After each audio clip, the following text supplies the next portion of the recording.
Okay, so in this video we're looking at combining matrix transformations. So not just looking at one matrix transformation, but two.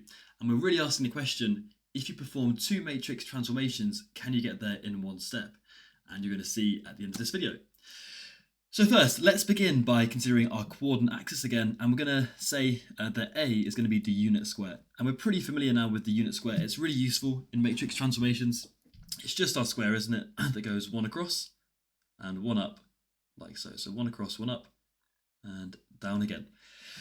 And that's really good. And the first transformation out of the two is going to be to reflect shape A, which is the unit square, in the line y equals to minus x to give shape B. Now, to be honest, you could just do this by using what you know at GCSE maths and a little bit easier by saying, well, y equals to minus x is your diagonal line that goes through the center with the negative gradient.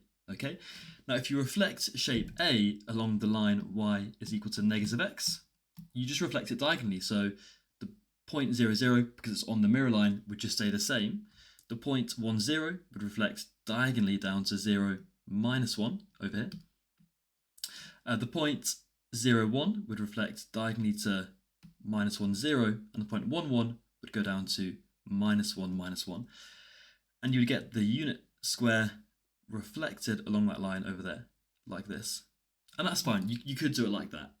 Now, you can also do this in terms of matrices, because if you reflect in the line y equals to minus x, we've seen on the previous two videos ago that the matrix transformation, the transformation matrix, to do that is to times it by 0, negative 1, negative 1, 0.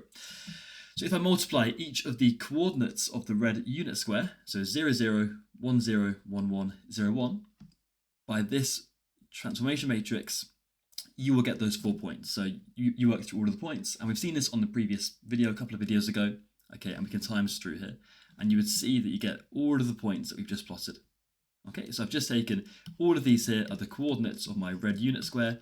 You times them by the transformation matrix, which is a reflection in y equals minus x, and you get the 4 coordinates that we've just plotted over here. So this one, this one, this one, and this one. If that doesn't make sense, just watch my previous couple of videos and that will all make sense. Okay, and this is going to be called shape B. So far, I've just transformed shape A onto B by reflecting it in the line y equals to minus x. So this one has been done. Now I'm just going to really quickly redraw it because we're now going to consider a second transformation. So we had shape A, which was this one up here. That's shape A, and we just reflected it to give us shape B, which is down here. There we go. Good. Now I want to take shape B and I want to reflect it along the x-axis. Okay, now again you could just do this in terms of using the diagram, which is fairly straightforward because the x-axis, we could do it in green, is over here. That's x, and you've been given this. This is your x-axis. And if you reflect shape B along this x-axis, well, these 2 points here will just stay the same, but the ones down here are going to go up to minus 1 and 1, and then from 0, minus 1 up to 0, 1, and you're going to be getting this shape up here, which we can go and call shape C. But you can also do this in terms of matrices because the transformation matrix to reflect in the x-axis is given by 1, 0, 0, negative 1. And we saw that previously as well. So you times each of the coordinates, not this time of the unit square, but of shape B, because we're now reflecting B. So you go through all of the coordinates, which is 0, 0, 0, minus 1, minus 1, 0, and minus 1, minus 1. So all of these here are the coordinates of shape B. Okay, so you've got 0, 0, 0, minus 1, minus 1, 0, and minus 1, minus 1. That's what those are. And if you multiply that by the transformation matrix over here, then you get all of these 4 new coordinates. These ones, these are all of your coordinates for shape C. Okay, so 0, 0, 1, 0, minus 1, 0, minus 1, 1, which are the coordinates on shape C. And that's really good. Now the question is, can we get from A to C? I've got to draw this again, sorry. Can we get from A to C in one go? Now I've got to quickly just redraw this again. That's fine. So we began with A over here. So we had A, we went down to B after reflecting in the line y equals to minus x. So B went here, and reflected along the x-axis to give me C, which I did in green. There we go. Ooh. So bam, there we go. There we go. There we go. So the question is, can we get from A to C, so from A to C, in one go, instead of going through the two transformations, this one and this one? Now, what could that be? What could that be? Now, maybe you were thinking that to get from A to C, okay, you could reflect it in the y-axis. And at first glance, it does appear like that, okay? Because, well, if this is the y-axis from A to C, well, yeah, that is a reflection in the y-axis, but you've got to be really careful. Now, just consider one of the coordinates on shape A. Let's consider this point down here, which is the point 1, 0. Now, if you were to, first of all, look at the first transformation, which is to reflect A in y equals to minus x, well, this point would end up going down to here. Remember your line y equals to minus x, if you reflect it, it would go from this one to this one. That's fine. And the second one would be to reflect this coordinate along the x-axis. So it would go from down here, in the x-axis is here, up to this point over here. Now you can see, well, if it was true that this was a reflection in the y-axis, this starting point, okay, would actually end up going over here, if that was true, if you were reflecting in the y-axis. But it's actually gone up to here, which is wrong.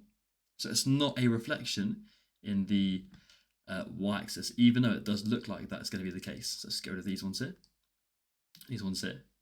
So maybe you're thinking, what else could it be? And there is one other thing that it could be, which I've got to redraw it again. Sorry, but that's not an issue. Let's just quickly redraw what we had. So we had the red square over here.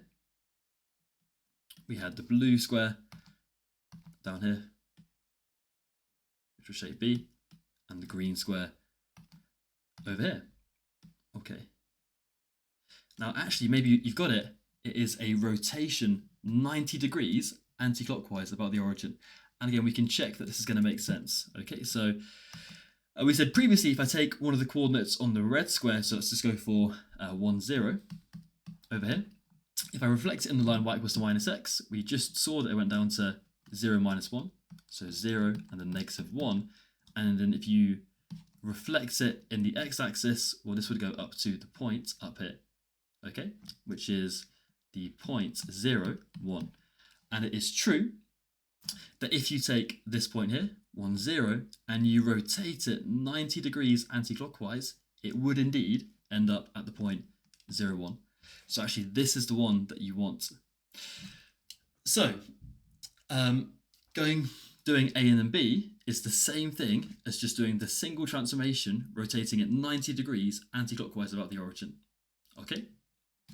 Now, this transformation, rotating 90 degrees anti-clockwise, we saw previously is given by 0, negative 1, 1, 0.